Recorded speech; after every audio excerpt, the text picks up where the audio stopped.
Puce. How very dare you? You know where I learned about the word puce? I don't. Monsters, Inc. Oh. Okay. Mike Wazowski. Puce was one of the colors of the slips that he had to turn into RAWs, or like it was the color of his folder or something like that. And I was like, what is puce? I was like, oh, I guess it's that pastel-y pink kind of color. Like, it's a funny word. It's a very uncomfortable Puce. word. Yeah, that's probably why they included it in a monster cartoon. Ugh. Anyway, well, hi, everybody. I'm Brian Goulet. I'm Drew Brown. And we are here from Goulet Pens to cover the hottest fountain pen inks of 2022. We started doing this list back in 2018. So I guess this would be the 5th hottest inks video that we've done? We started doing it in 2019. You started doing it in 2018. And then you were like, I need something more. There's an X factor that is missing. There's a void in my heart, and it's being filled with Drew. And it looks like I looked around and said, "What's the best? I guess that's the best I have." So let's do this together. So we have launched, a few new inks this year. Mm-hmm. So we are going to talk about some of them, and it's a pretty biased list. We don't have a ton of rhyme or reason. None of these sold poorly, objectively. So yeah. It's only a little. It's somewhat biased. Generally strong sellers. Generally ones that are regarded pretty well. Yeah. Ones that we just liked and thought were interesting. So we're calling it hottest inks because that's a subjective enough term to use. We're going to start out in some form or fashion with the more tepid, more lukewarm, colors, and we're going to go on up to the ones that are boiling. We're going to get a little hotter as we go. So without further ado, here's our hottest inks. All right, Brian. I'm going to fess up. I was thinking about making a joke about a hunger appetite here. Yes, of course. But I didn't. What was running through my head just now was like, how do I work something about hunger into this? And it's like, it's just too obvious. Yeah, so for our first ink, we're going to talk about Pelikan Edelstein Apatite, the mineral apatite, not the... Apatite, not appetite.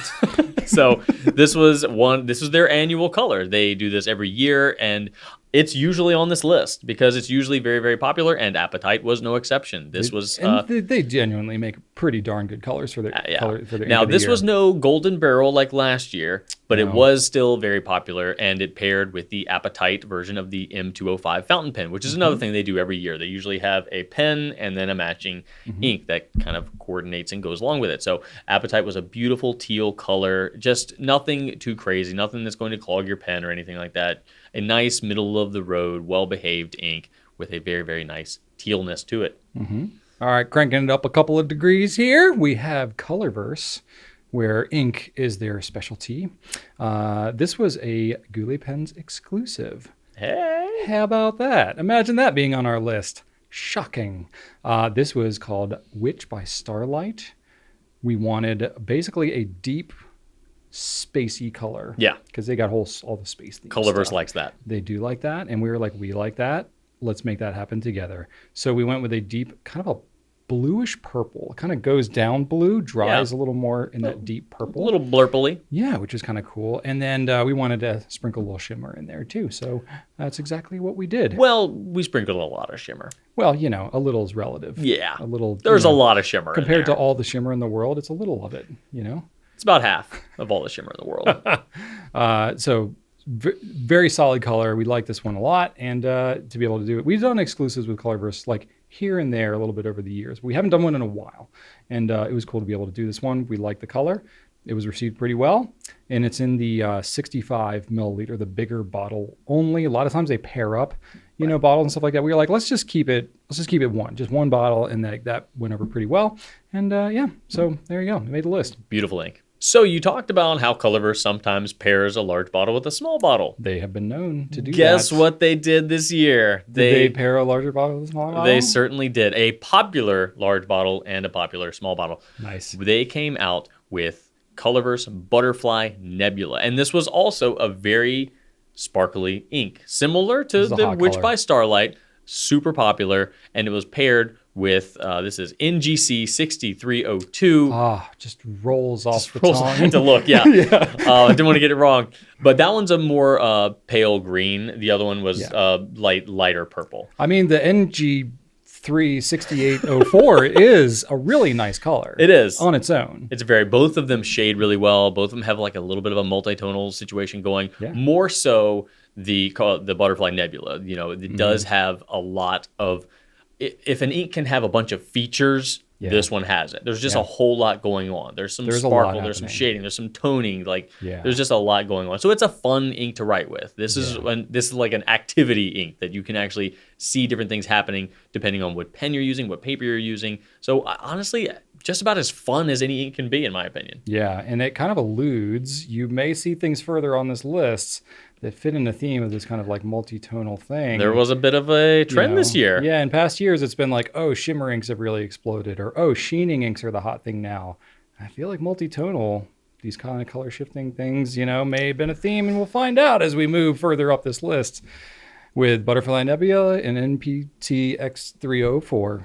Or NGC 6302. As I alluded to 15 seconds ago. So subtly. I did this list out, kind of out of order. And I was like, oh, I'm literally going to talk about the thing that I alluded to right now, which is this whole a lot of segues. Multi-tonal. It's mostly segues, this whole dual shading. So that's what Sailor's calling it, but it's multi-tonal. I've heard it called a lot of different things. Chromashading. Yeah. It's all kind of describing a similar characteristic, which is basically colors that kind of shift and change and look different depending on how much you put down, what kind of paper you use. And there's a whole bunch of them that came out. So I'm going to kind of rattle off a number of them. And frankly, a number of them were quite popular. It wasn't like there was just one color and then that was the standout. A lot of them were quite popular. But the Sailor Manyo, so they already have inks in the Manyo line, which were already popular. Haha, Nekoyanagi, they were really popular already, and they came out with actually several batches of additional ones, but the first one that came out this year was the Fuji, Koki, Hinoki, and Ayame. Yeah. And they honestly all were pretty popular, but I would say Fuji was the one that kind of stood out the most. That was the most popular of the group. It's like a light purple gray with a pink and kind of a turquoise shading. I would not think that you would be able to get all of that together in one ink. It's for those that are into lighter colors, I would say. It's not like a deeply saturated ink. That's kind of a theme with all these multi-tonal ones. You're going to get high shading, a lot of color variability, depending on the paper, depending on the pen that's used and how wet it is. You're going to want to use a larger nib. You're going to want to put down as much ink as you can in order to see these features. Using an extra fine, it's going to still look lovely, but it's not going to have, you're not going to be able to really see any obvious multi-tones, because with a broad nib or a big stub or just any sort of wet nib or a dip pen, you're going to see more than one color, and the more ink, the better in that. That's a pretty good general rule. Your maintenance might be a little bit higher with an ink like this, just same as it is with high sheening inks, high shimmering inks, things like that. I haven't found that to be the case when I've really. Been You think this is probably not as bad as those? Yeah, ones, there's no particulate. They all clean super well for me. Yeah, they're all pretty well behaved for me. But there is obviously more going on in there. So who knows? But it's certainly not your conventional ink that you would think of. Not. And it's been more of a trend that's been coming out. And I like to use it in broader nibs, finer nibs. The readback gets a little tough, especially on like an ivory paper. You kind of have to, in order to get these features, you need to have a lighter color. Yeah, so exactly. And it's a bit of a trade-off. You basically dump the ink on the page. Yeah. So whatever pen you got that makes that happen, that's the one to use for this. And then to continue on, kind of with a similar trend, the Sailor Uramiku collection. And these are inks that were really designed for a different look on different papers. So I don't know what kind of magic is used to make this happen versus your typical dual shading stuff. But these come in different bottles. The Uramiku, it's like a 20 ml bottle, and it's like this kind of like diamond shaped thing. So it's kind of cool. Like Sailor's got, they got the Ink Studio, they had like 4 or 5 different bottles at this point. Yeah. And it's all different collections and stuff. It's just crazy to get. It's also hard to keep track of. Yeah, I'm not going to lie. Yeah, the ink studios with the numbers, I'm like, I can't remember any of these numbers. But anyway, the Yorimiku collection, they came out with one. Seki was the most popular color by far, looking like anything from like a greenish gray to a pink with like aqua shading. It's pretty wild looking. Definitely reinforces kind of that multi-tonal kind of popularity this year. And I personally love the way they look on the like Tomoe River and Clairefontaine Triomphe and any of these like super ink resistant papers. That's where these features are going to like really pop the most. And yeah, lots of these types of colors to explore this year. Guess what, Brian? We added a brand new ink brand in 2022. Yes, we did. One that had been sought after for a while. Well, not as sought after, but we've been hearing requests for us to carry Ferris wheel press inks for quite some time. Yeah. And this was the year we actually did it. Well, truth be told, we actually made contact with them like years ago, right before COVID hit. And we were kind of in conversation, and then kind of the world fell apart, and it was like, we're going to pause on this right now. And then things settled down. We were like, okay, this makes sense again. And it definitely made sense. And people responded well. So we didn't carry all of their inks. We're still exploring more options. They have a lot. But man, they come out with new inks all the time. So ever since we launched them, there's been new ink and new ink and new ink. So the brand stays really exciting, really fresh, and very interesting. So if you're a fan of the colors, if you're a fan of the packaging, there's always something to get excited about with this brand. The presentation. Oh my gosh. It looks like perfume. It doesn't look like fountain pen ink. No, it's easily, if you want to impress somebody by gifting them some ink, this is easily the #1 most visually stunning presentation ink bottles that you can have. Not just the bottles, but the box that the bottle comes in. Every single one has a different type of art on the box. They make different boxes for every single color, not just a sticker or anything or a label. The actual box artwork. Yeah. Like, it is unlike any other ink bottle I've ever seen. And the colors are fantastic too. A lot of lighter colors, but also a lot of crazy fun shimmer colors like Roaring Patina Black. So Roaring Patina Black. That was definitely our most popular color of the year. It was a limited edition, so it's no longer around, but that was a black with a gold sheen to it. Yeah. So they definitely do some exciting colors for sure. And every time they come out with a new one, there's a story behind it. There's a whole presentation behind the meaning. They are not an ink company that haphazardly throws out just whatever color they think will be done well. There is a lot that goes into their producing new colors and versions. So if we were to take this list and just purely like pull the numbers and say like what were the most popular ones, it would be like, super exciting and unpredictable, right? Well, probably like half this list would be the same every year, because there are some that sort of transcend, right? There are certain colors that like for various reasons will just maintain their popularity. They're mainstays. From year to year. So we didn't want to like super feature and like officially have them on the list per se, but we were like, well, I mean, they are really popular and they're really hot, so we feel like we should mention them. Yeah, they deserve recognition. Yeah, so before we get to our #1 for this year, we are going to drop in kind of some honorable mentions of ones that really honestly could have made this cut, but we just, we would be saying the same thing every year. So we're going to say the same thing in a different section that we're calling honorable mentions. That's it. Most obvious one for us would be the Organic Studio Nitrogen. #1 again. It's just honestly, the ink is a pain to use. It never dries. I say this every time. Like, it's just one of the worst inks in terms of maintenance. It smears on everything. But year after year, it is our #1 Customers seller. have sent us pictures of like they got some on their finger and then it's on the doorknob and the light switch, and that it's like if you don't get it off, like they'll get it on their dog, because it just smears on everything. But it's such a gorgeous color and the sheen is like unbelievable.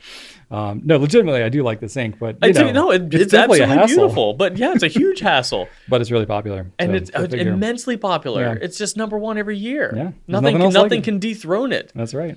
Another one that is not nearly as troublesome, but is still just gorgeous and is one of my personal favorites is Herbon 1670 Emerald of Chivor. It's just, what can you say? It's a deep teal, gorgeous red sheen, gold shimmer. Continues to be a great color. I mean, it's been around at this point almost a decade, and it just continues to be a really strong seller, and I love it and use it plenty on my own. Yeah, it's a great color. Another one that's like not high maintenance is no sheen, no shimmer, nothing really crazy or special. Diamine Oxblood. Oh yeah, Diamine's got like, I don't know, 150 reds They do or something. They do really well a reds. lot of reds. But there are a few that percolate to the top. I personally am a Red Dragon fan. You're a Matador guy, right? I am. Oxblood pretty much always beats out those two, though. It's like pretty consistently. Rider's Blood, was up there last year. That was the dark horse that we didn't really see. I used to be a Red Dragon man, but it crustified on me one time, and I just never looked back. I moved on. Yeah? Matator has never done me wrong. Well, what are you going to do?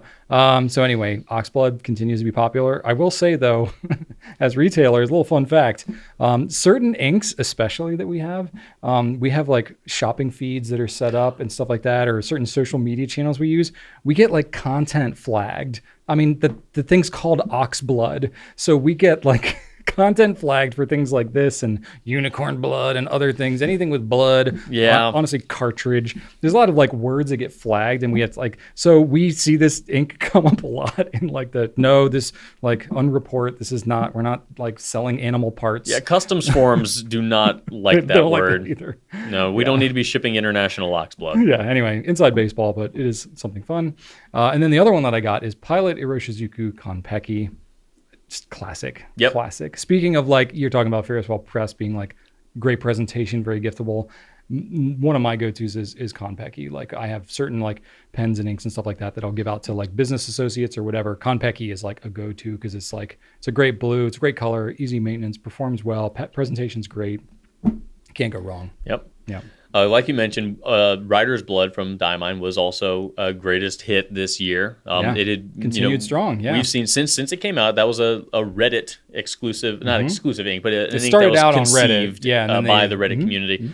Since it came out, it's been super popular and remains really, really popular. Again, Diamine really does know how to do a nice red, and Rider's Blood is right up there with the best. So many good reds. They really did. Noodler's Black was on the list as well. That thing is just a consistent. It's always been our top-selling black, still is.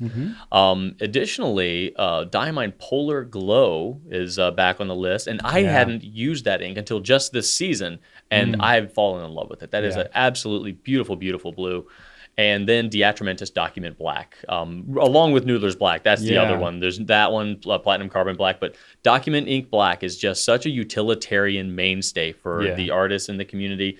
It's such an effective ink and continues to sell well. And I think continues in popularity every year. It's not getting any less popular. Yeah, it feels like it's gaining a little bit. I think so. Like word of mouth, especially in like the artists community, the urban sketchers, anybody, especially who's like washing colors over top of it. It's one of those that like stays pretty fast. It's a good one. All right, everybody. Well, we have talked about a lot of inks so far. I'm ready. And I would say we're going to come to our number one, but it's really like our number 1 through 25. What? Because we're talking about an entire box of ink in the Diamine Inkvent Green Edition. So this is the third. This is probably not much of a surprise. I mean, it was a very popular ink when it was blue and when it was red collection. Yeah. So yeah, this is the third one they've done. They did the blue edition first in 2019. 2020 things were weird, so they skipped it. 2021 last year they did the red edition, and they actually brought back several colors from those that are now regular offerings, Polar Glow being one of them that you just mentioned. So they've got blue edition and red edition colors. They originated from the Inkvent calendars, and I can foresee some of these green ones coming back as a green collection. I hope so. Can't predict the future. The Inkvent calendars have changed the game in such a big way for Diamine as a company. Yeah. Before the Inkvent calendars, there were the Reddit inks like Earl Grey, like Rider's Blood, that started to kind of gain some notoriety for the brand. But prior to that, Diamine was just, there, stable. But the Inkvent calendars every year have been such a blast of excitement into the fountain pen community. Yeah. And it's just so fun to see everybody getting excited about this. They sell like crazy. Yeah. And then it allows everybody to have fun opening one every day of the month of December. People get super jazzed up about it. And the green edition just followed that trend. And they get more and more excited and more popular every year that goes by. Yeah, that was the case for us this year. We sold out of ours in a couple of weeks, I think. And we had more than last year, too. Yeah. It's crazy. So definitely in terms of popularity, it was up there for us. I can definitely see them bringing some of these colors back. I'm debating, Drew, whether we should like spoil any of this or not. We haven't even like done our own swabs and all that because like honestly, like they all sold out, and then like where would we even put them other than this video? But there are some really good reviews, like Mountain of Ink. No direct affiliation here, but Mountain of Ink has a lot of great ink reviews. Oh my gosh, so many. Great site. On their blog. They have been doing like batches of 5, revealing it as the month has gone on in December here. We're not through the month yet as we're filming this, so they've only done like the first 15 or so. But their reviews are fantastic. Yeah, so check them out if you're curious. Go check them out. But there's some really good colors. If you haven't seen it yet, I think by the time this publishes, most people will have seen it. So I'll just mention a couple, and I won't talk about them too much. So if you don't want it spoiled, but for me, I think Upon a Star looks really good. An Arctic Blast. I'm a fan of blue, so that's not super surprising. Yule Log, throw that in there for you, Drew. It's a decent brown that is pretty cool looking. Serendipity, I really like too. I think that one is going to be one of the more standout colors. And then Spruce as well, like a deeper teal kind of a color. So yeah, there's some good ones in here. Nice spread of colors across. It's not like they come out with the green edition, it's all greens. It's not like that at all. The colors are all over the place. So what do you think the next box color is going to be? Oh, are we making predictions here? I've got mine. Red, blue, and green. Puce, probably. Ew! Don't say puce to me. What? Puce is a pleasant color. No, don't it's you like a dare. light pink, right? Yeah. Don't say puce to me. The word sounds worse than the color. That's blacklisted. That word is blacklisted. No. If you're gonna say puce, say it away from me, like different direction. Silver, I could see. That was gonna be my thing. Really? I think they're gonna go silver and gold. I think silver and gold. Oh, interesting. I think they'll do gold and silver the next 2 years they do it. I don't know if they'll. Purple. Purple could be a good color. Very it's regal. It's not wintry it's not very though. Wintry. No. Yeah, that's true. That's true. They did like both green, blue, and red are seasonal. I think that silver and gold are the next 2 obvious ones. That would be logical. That would make sense. Yeah. Or but white edition. That's true. White edition would be good. You never know. We have no inside knowledge. They might even take a year off again. You never know. You never know. Well, there you go. Hope you enjoyed our little tour of 2022 with the hottest inks that we had. I mean, we mentioned like 50 inks in here. So last year was what, like 5? Yeah. Well, we batched a bunch of them in this one. We did. We like to create our own rules and parameters and then break them. Drew likes the rules. I like to break them. So, go figure. But anyway, hopefully we made an entertaining video for you all. I continue to be amazed at the innovation and the excitement that comes out in the fountain pen world. Very encouraged to see that 13 years in on this business. But we're going to keep doing this as long as they keep coming out with cool stuff. However, you may have some opinions about some of what we talked about, or maybe what we chose or didn't choose to put on this list. And we mostly want to hear it. So leave us comments if you think that it will be helpful to the conversation. No, I'm kidding. Go ahead and write whatever you want. It's very entertaining to see what y'all think, and if there was anything that you would like to see in the future, maybe. I don't know. Let's get a petition going for a Puce ink vent calendar. Oh God! I didn't realize this is like such a trigger for you. I didn't notice either, but then you said it, and it hurt my soul. So anyway, we hope you all enjoyed this. Thank you so much for watching, and right on.